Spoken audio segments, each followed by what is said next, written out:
આજે સુરતના કલેક્ટર તરીકે મેં વિધિવત ચાર્જ સંભાળ્યો છે.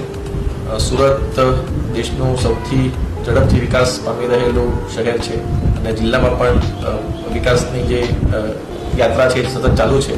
એટલે આવા સમયે મને ટીમ સુરતના મેમ્બર તરીકે કામ કરવાનો એક અવસર મળ્યો છે.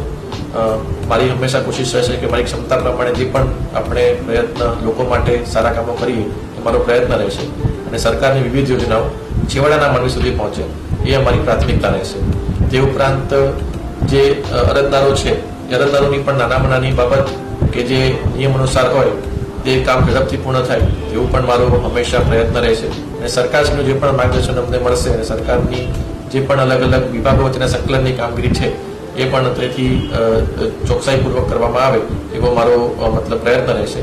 અને ફરીથી હું તમામ જે સુરતના જિલ્લાના નાગરિકો છે એમને આશ્વસ્ત કરવા માગું છું કે આપનું કંઈ પણ નાનામાં નાનું કામ હોય તો એમાં કલેક્ટર કચેરી અને તંત્ર જે છે એ હંમેશા આપને સહયોગ કરશે.